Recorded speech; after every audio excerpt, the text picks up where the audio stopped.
Hi friends, तो आज के हम इस वीडियो में आप लोग को सेट का इंट्रोडक्शन का वीडियो होगा। ठीक है, जब आप क्लास 11th में आते हैं तो सबसे पहले आपका पहला जो चैप्टर मिलता है, अध्याय मिलता है, वो मिलता है सेट, यानी जिसको हिंदी में हम समुच्चय बोलते हैं। तो पहला जो चैप्टर है वो है हमारा समुच्चय। जब हम क्लास 11th में आते हैं तो पहले जो पढ़े रहते हैं बच्चे तो बताते रहते हैं कि हमारा पहला जो चैप्टर है समुच्चय है, या जो बुक खरीद कर लाते हैं देखते हैं तो पहला चैप्टर समुच्चय है। तो पहला जब चैप्टर हम उसको मतलब स्टार्ट करते हैं तो समझ में बातें नहीं आती है। क्यों? क्योंकि पहले इसका कहीं यूज है ही नहीं सेट का। लेकिन जो सीबीएसई बोर्ड के बच्चे होते हैं वो लोग 6-7 में पढ़ा दिया जाता है, लेकिन हिंदी मीडियम वाले एनसीईआरटी पैटर्न पर जो पढ़ते हैं उनको कहीं सेट मिलता नहीं है। तो ज़्यादा हम बड़ी बात नहीं करेंगे, हम इस वीडियो में आप लोग से सेट का इंट्रोडक्शन के बारे में बताएंगे कि सेट कहाँ कहाँ यूज है, सेट यानी समुच्चय का परिभाषा क्या होता है, समुच्चय आया कहाँ से, समुच्चय का खोज करने वाला कौन सा है, मतलब कौन सा साइंटिस्ट, कौन सा वैज्ञानिक है, और कहाँ के रहने वाले हैं, उनका जन्म कहाँ हुआ था, और हम सेट पढ़ करके करेंगे क्या। मान लीजिए कि कोई भी चीज़ पढ़ते हैं तो ये भी चीज़ तो सीखना जरूरी है ना कि कहाँ पर उसका यूज होता है। तो ये सारे चीज़ें सीखेंगे। इस वीडियो को अंत तक देखिएगा, बहुत ही मज़ा आएगा और अच्छे से देखिएगा, सब कुछ समझ में बातें आएगी। तो यहाँ पर टॉपिक अपने कॉपी में डाल लीजिए। और हाँ, डेली 11 बजे वीडियो अपलोड होगी क्लास 11 की। 6 महीना में कोर्स कंप्लीट कर दिया जाएगा। यदि आपको मेंबरशिप में ज्वाइन होना होगा, फुल कोर्स करना होगा, क्लास 11 का हर एक बातें आपको समझना है, थ्योरी कंसेप्ट एक्सरसाइज का पूरा सॉल्यूशन, तो आप मेंबरशिप में ज्वाइन हो सकते हैं। यहाँ पर नंबर चल रहा होगा। ठीक है, चलिए तो सबसे पहले आप लोग हेडिंग डालिए सेट। सेट जिसको हिंदी में हम बोलते हैं समुच्चय, और हम लोग हिंदी मीडियम से हैं तो समुच्चय है, हिंदी तो लिखना जरूरी है। सेट हिंदी में बोलते हैं समुच्चय। तो समुच्चय यानी सेट होता क्या है, तो सेट नाम सुन करके समुच्चय तो उससे उतना आप लोगों को पता नहीं चलता होगा, लेकिन सेट का नाम जरूर सुने होंगे। कहाँ पे? देखो, सेट शब्द जो है एक हमारा डेली यूज होने वाला एक बहुत ही मतलब प्रचलित शब्द है। कैसे? देखो, सेट जो है ना, सेट जैसे उसका अर्थ होता है सेट का कलेक्शन, यानी समूह होता है। आपको समझाएं कैसे? आपको लग रहा है सर नहीं सुने, सुने हो भाई। देखो, जाते हो बुक के दुकान पर तो कहते हैं ना कि एक किताब का सेट दे दो, सुन लिए। जाते हो कहीं पर जैसे ताश उस लोग खेलते हैं तो ताश की गड्डी को भी एक सेट ही बोलते हैं। टी सेट मतलब टी का जो कप होता है, तो आप कभी दुकान पर जाते हो खरीदने तो टी सेट दीजिए, टी का पूरा सेट दीजिए, प्लेट का सेट दीजिए। ये सब बहुत बार सुने होंगे आप लोग। ठीक है, तो उसी सेट को हम लोग पढ़ेंगे। यहाँ पर कोई अलग चीजें पढ़ने वाले नहीं है, उसी सेट के बारे में पढ़ेंगे। लेकिन ये तो किताब के सेट हो गया, टी सेट हो गया, प्लेट का सेट हो गया, ये सब चीजें नहीं। इसको गणित में कन्वर्ट करके हम लोग पढ़ेंगे और क्या होते हैं समुच्चय सेट, इसके बारे में डिस्कस करेंगे। ठीक है, तो देखिए, समुच्चय गणित की प्राय सभी शाखाओं में होता है। जो समुच्चय यानी सेट है गणित के सभी शाखाओं का नहीं, मतलब सभी एक्सरसाइज, सभी चैप्टर, सभी अध्याय में सेट यानी समुच्चय का यूज होता है। बात को समझ लिए। सेट इतना इंपॉर्टेंट है, इतना इंपॉर्टेंट, जैसे आप दाल बनाते हो, उसमें सब कुछ डालते हो, लेकिन यदि आप नमक नहीं डालोगे तो फिर वो दाल क्या होगा, खराब हो जाएगा। होता है ना, उसी तरह सेट भी है। सेट भले ही आप लोग ध्यान नहीं देते हैं, लेकिन सेट बहुत इंपॉर्टेंट है। ये एक नमक के तरह है, नहीं डालोगे तो खराब हो जाएगा खाना। ठीक है, तो सेट जो है गणित की प्रायः सभी शाखाओं में इसका यूज होता है, प्रयोग होता है। इसे ध्यान रखिएगा। जहां जहां मतलब मेन पॉइंट है कि सबसे ज्यादा कहां होता है, ये भी आपको बताएंगे।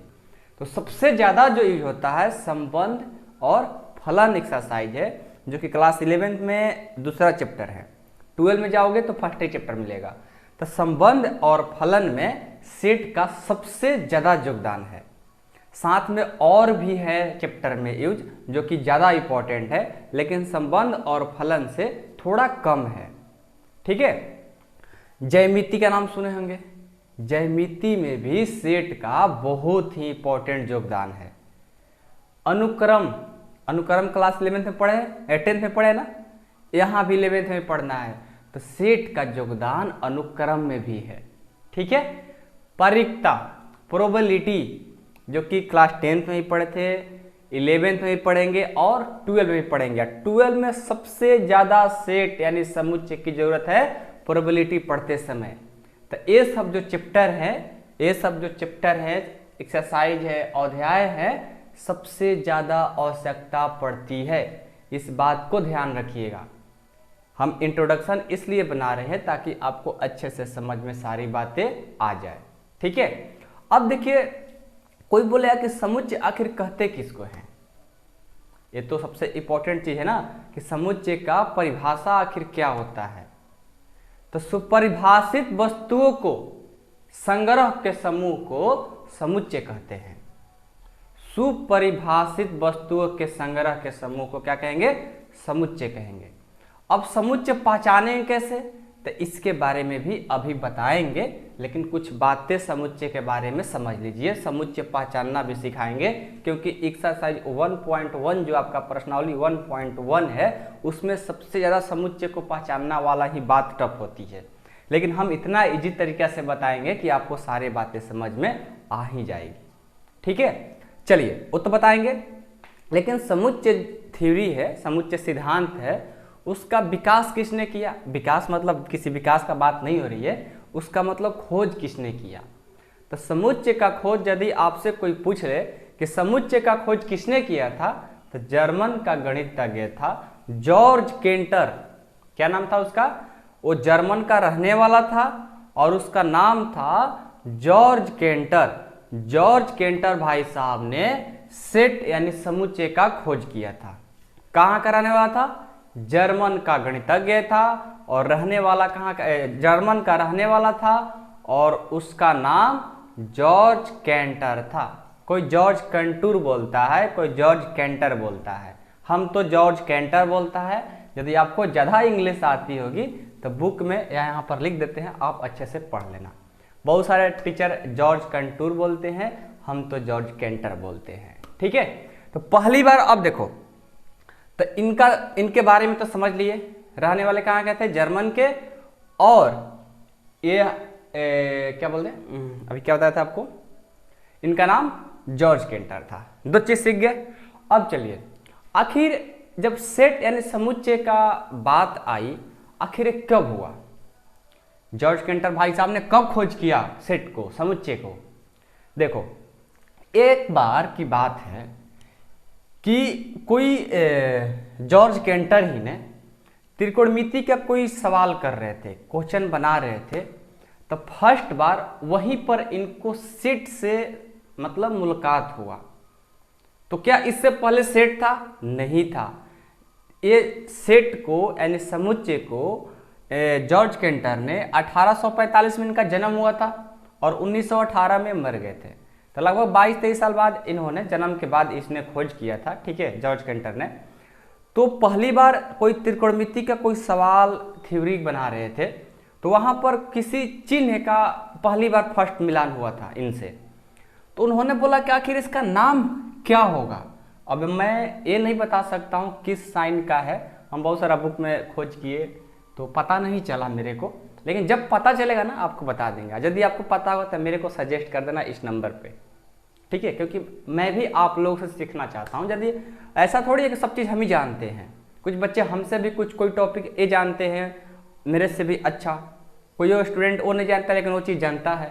तो सब लोग सब कुछ नहीं जानते हैं। ठीक है, ऐसा हमने खोज किया तो पता नहीं चला, लेकिन पहली बार सेट त्रिकोणमिति का जब सवाल कर रहे थे, थ्योरी कर रहे थे, तो वहाँ पर सेट का भेंट मिलन कोई सी साइन से हुआ था और उन्होंने बोला कि इसका नाम क्या दिया जाए।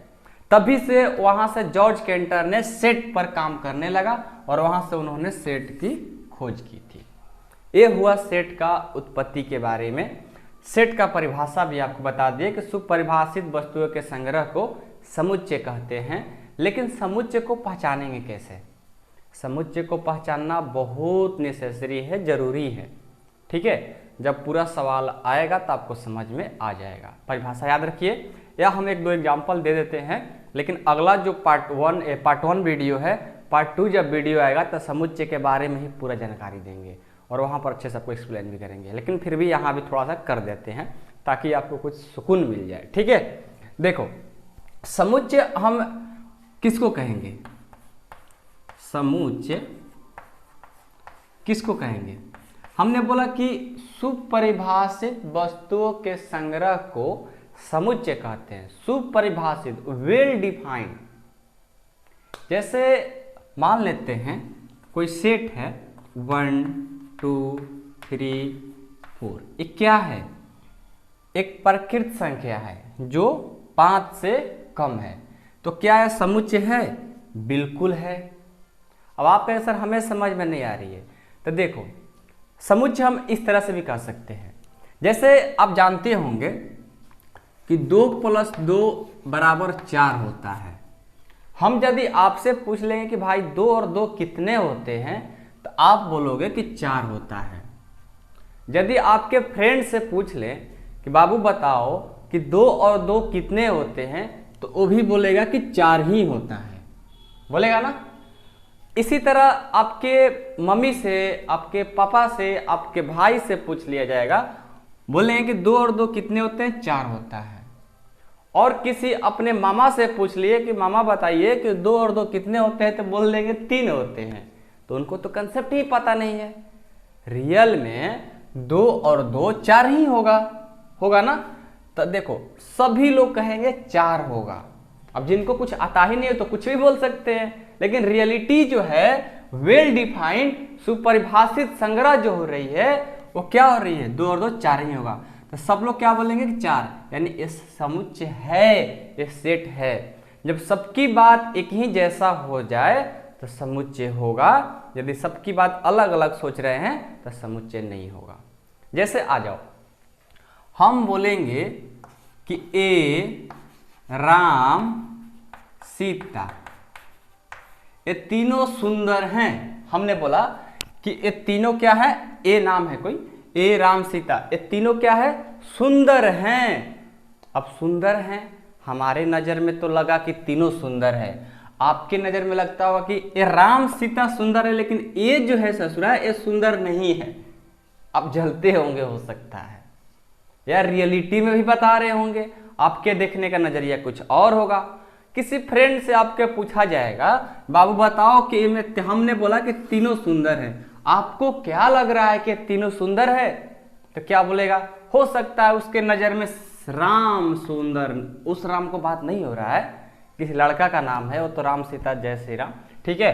तो राम जो है उसको नजर में सुंदर नहीं दिख रहा है। तो देखो, तो हमारा तो नजर में तीनों सुंदर था, आपके नजर में एक गलत सुंदर नहीं लग रहा था, इसके नजर में राम सुंदर नहीं लग रहा है। तो ये देखने का जो नजरिया है अलग अलग सबका हो रहा है, तो फिर ये समुच्चय होगा? नहीं होगा। क्या होगा? नहीं होगा, ठीक है। ये होता है समुच्चय पहचानने का तरीका। अभी और एक दो एग्जाम्पल लेते हैं। जैसे मान लीजिए हमने बोला कि सूर्य पूरब से उगते हैं, सूर्य पूरब से उगते हैं। तो सूर्य पूरब से जब उगेंगे, क्या हुआ? सूर्य पूरब से उगते हैं। तो सूर्य जब पूरब से उगेंगे तो क्या है? समुच्चय है। हम कहेंगे बिल्कुल सूर्य पूरब से उगते हैं, आप भी कहेंगे सूर्य पूरब से उगते हैं, आपके फ्रेंड भी कहेंगे, आपके रिलेशन वाले भी कहेंगे, दुनिया भी कहेगा कि सूर्य पूरब से ही उगते हैं। बिल्कुल सत्य है। जब सत्य है तो क्या होगा? समुच्चय भी हो जाएगा। यही होता है समुच्चय पहचानने का तरीका। मतलब सुपरिभाषित संग्रह, वेल डिफाइंड हो जाना चाहिए, उसको ही बोलेंगे कि सुपरिभाषित संग्रह के समुच्चय कहेंगे, ठीक है।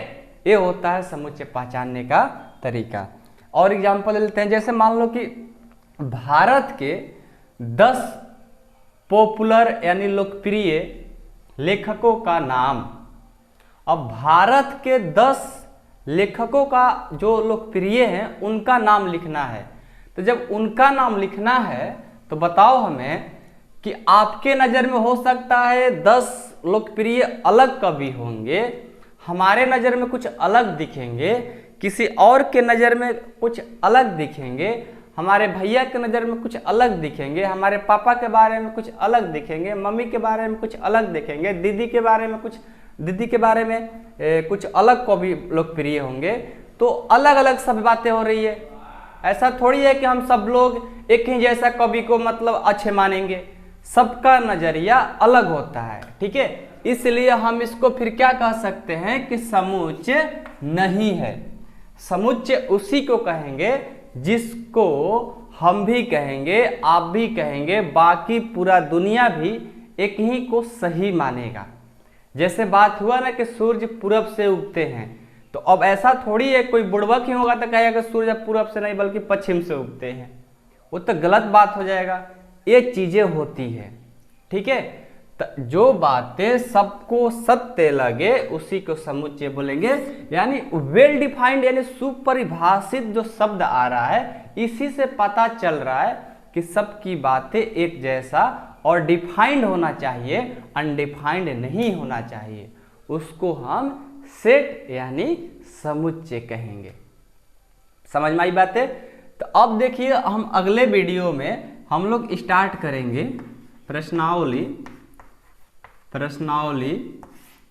1.1।